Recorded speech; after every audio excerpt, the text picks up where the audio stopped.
It's such a well-known good tale.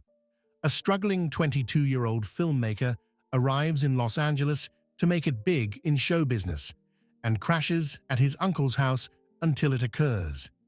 This time, though, it was Walt Disney, who within 10 years would create his own film studio, win an Academy Award, and add synchronized sound to cartoons. Indeed, Walt Disney is a name that is synonymous with magic, imagination, and creativity. Born in 1901 in Chicago, Illinois, Disney went on to become one of the most iconic and influential figures in the entertainment industry. While he is best known for creating unforgettable characters like Mickey Mouse and for pioneering the world of animation, Disney's personal life and the homes he lived in also offer a glimpse into the man behind the magic. Disneyland is the place that we tend to associate with Walt Disney's home, away from his real home, isn't it? But not many people are aware of his journey to his first residence in Los Angeles, and his next homes that stayed a legacy to Walt's amazing life. Today, we will take a fascinating look at the Hollywood homes that Walt Disney and his family lived in throughout his lifetime. 4053 Woking Way, LA home, Storybook Mansion. Walt Disney, the legendary creator of our favorite Snow White, indeed had a home in Los Angeles that resembled the fairy-like location. The house is located at 4053 Woking Way. You may have a peek inside. This stunning property served as a retreat for Disney and his family, away from the hustle and bustle of Hollywood. It was a time when his wife Lillian was pregnant, and he was seeing incredible success with Mickey Mouse. So he purchased a new lot of land and commissioned his friend to design his first mansion. Not only did Disney live here from 1932 to 1950, in fact, this is where he raised his daughters, Diane and Sharon, but the home itself reportedly served as inspiration for Snow White. The home's unique architectural style and lush landscaping made it a true oasis in the heart of LA. Let's take a closer look. This lovely mansion was designed in 1932 by Frank Crowhurst, who combined elements of French provincial, French country Tudor, and neo-Gothic architecture. It's true what they say. First impressions count. This rotunda entryway is as majestic as they come, with a wrought iron staircase and a glossy mahogany floor. The magnificent two-story living room is where the fairy tale feel of the house is most prominent. Reminiscent of Doc, Happy, and Sleepy's old home, guests are welcomed by, with its sun-drenched window, exposed beams, and high ceiling. Details like this storybook ceiling make the home look like something out of a movie. The villa, with intricate details and charming characteristics, indeed reflects Disney's love for storytelling and imagination. The colorful tiles, arched doorways, and whimsical touches throughout the home showcased Disney's creativity and dedication to creating magical worlds. The property also featured a sprawling garden, complete with lush greenery, vibrant flowers, and serene water features that added to the overall enchanting atmosphere. The second living area above contains shelves, a cabinet that conceals a big TV, and walls with wood paneling. A built-in projector adds to the room's cinema-like atmosphere. This is the ideal comfortable area to curl up with a movie and close the curtains thanks to the original brick fireplace and leather recliners. Disney's daughters grew up in this house, and it is evident from all the little details throughout how much family was valued there. There's a landing between the master bedroom and the girls' bedrooms, with a Juliet balcony between, up the twisting circular staircase. A light-filled, open-concept kitchen dining space is also connected to the foyer. With its green walls, velvet dining chairs, and French doors, the formal dining room exudes a French rural charm. The lush green garden is connected to the interior through this area. Another reminder of the history that was created within these walls is the dining room's muraled ceiling and candle chandelier, which are reminiscent of those in the Disney picture Beauty and the Beast. The billiard room, one of 12 rooms in the house, was no doubt a good place for Disney to unwind. But one room for sure was important. The Disney family would come together to watch movies and screenings from the studio. Disney's personal touch was evident in every room, with vintage furnishings, rich textiles, and unique decor that reflected his eclectic taste and love for art. The house has 2 half baths and 3 full-sized bathrooms where one can relax and probably sing any of Disney theme song, would you? This space is a lovely blend of old and new, with a large shower area and beautiful tiles. In 1937, Disney had studio workers come in overnight to construct the girl's gift in the backyard because he was so excited about the premiere of his first feature-length picture, Snow White and the 7 Dwarfs. A storybook playhouse in the style of Snow White was waiting for them outside when they woke up on Christmas morning. Disney prioritized his family. According to Sage, he drove his daughters to school each morning and showed the same kindness to their classmates. The girls would often have friends over to screen such movies in the family's screening room, which during the day was a location for Walt to watch dailies of films in progress, and by night was the family's own movie theater.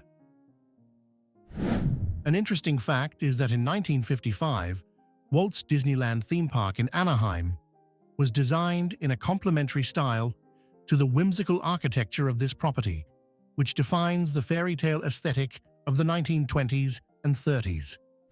If you are a fan of Disney World and have enough money to make your dreams come true, you can rent this home for a whopping $40,000 a month. While this house catches our hearts with its amazing interior, exterior, and family storyline, you must be wondering where Walt Disney and his older brother Roy started their journey towards successful cartoon cinematography. 4406 Kingswell Avenue, L.A., Uncle's home. Walt's uncle, Robert Samuel Disney, who was the younger brother of Walt's father, Elias, resided in this area of Los Feliz. During August and September of 1923, Walt and Roy stayed here while they both looked for jobs in Hollywood. For Walt to live there, his uncle charged $5 a week in rent, which Walt's older brother Roy frequently paid as a charity loan. Walt's initial studio was a little wooden garage on the left side of the home, which has subsequently been moved to Garden Grove. In October and November, Walt and Roy spent a brief time living in a one-room apartment in the Olive Hill Flats. In addition, the two brothers rented a room in an office building, a few blocks from their residence, to produce cartoons that contributed to the founding of Disney Brothers Studio. They created their hit Alice comedies and began to hire other artists to help create more cartoons. However, Roy and Edna Disney were married at Uncle Robert's house in 1925. Walt was the best man, and Lillian Bounds was the maid of honor. Walt married Lillian Bounds a few years later, and the two moved into their first apartment together at 4637 Melbourne Avenue. It was located just one street from Walt and Roy's new studio. The rent was $40 a month, the exact amount Walt had arrived with 2 years earlier. The not-so-big grey home was a good one to begin an independent family life, but thankfully, Walt Disney was always aspiring to his dreams and goals, and the family would soon get a new place to stay. Today, this building is still a private residence, but can be viewed from the street. 1307 North Commonwealth Avenue and Lyric Avenue. Walt and Lillian moved into a somewhat larger apartment a year later.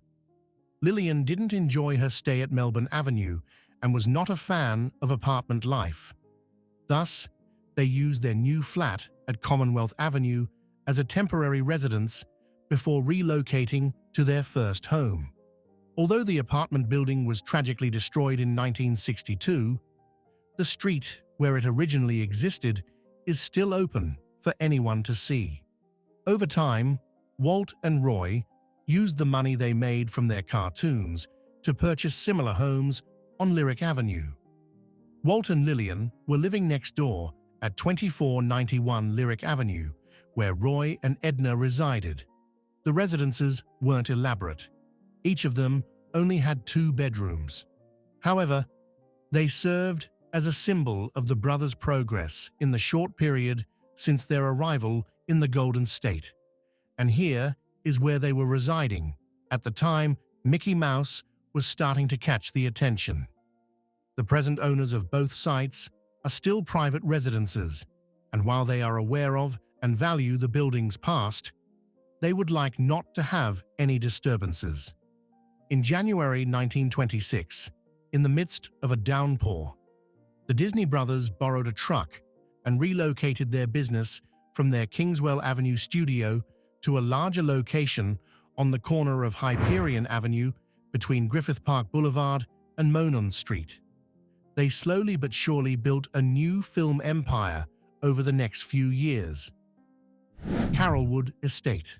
In 1948, Walt bought the land for his new residence. After more than a year of construction, Walt and his family were able to move into the home in 1950. The residence featured 17 rooms, a movie room inside, an ice cream soda fountain, and a swimming pool. Walt's model railroad, the Carolwood Pacific, which crisscrossed the estate and had tunnels and tracks at various heights, was the house's main attraction. Walt's Barn, a Disney museum honoring Walt's passion for trains, is still home to this model railroad today. According to the Carolwood Foundation, Disney spent many hours building trains in his barn and called it his happy place. Jack Evans and his brother Bill did the landscaping for the railroad and the Carolwood mansion. Walt hired them to assist with landscaping Disneyland because he was so pleased with the work they had done there. Bill remained working for the Disney Company for many years, and he was honored as a Disney legend in 1992 with windows on both Main Street, USA, in Disneyland, and in the Magic Kingdom. Walt also constructed a large swimming pool for his daughters, a 2-story building with a room containing motion picture projection equipment was located beyond the pool. A 4-car garage and service area were located below the room. Just over a year after Lillian's death in 1997, businessman Gabriel Brenner bought the property for $8.45 million and knocked down the home. Unfortunately, as it may seem to us, now there stands the 8-bedroom mansion with adjacent acquired lands that hit the market with a rocking $90 million price tag. Though Disney's Carolwood home was demolished, the barn was saved and is normally available to visit on the 3rd Sunday of every month. The term Carolwood is still used today to refer to both Carolwood Park, the location of the Fantasyland station of the Walt Disney World Railroad, and one of the neighborhoods in the Golden Oak private residential community in Walt Disney World. Palm Springs Technicolor Dreamhouse. We are closing our Disney Walt's home journey with the abode that was also a special one. In 1962, Disney built his vacation home in Palm Springs as a private retreat, where he lived with Lillian whenever they were seeking a time from city bustle. He called it his Technicolor Dreamhouse, as the geometrical interior, along with the color scheme, gives it a nod to future trends despite the mid-century atomic ranch from the outside.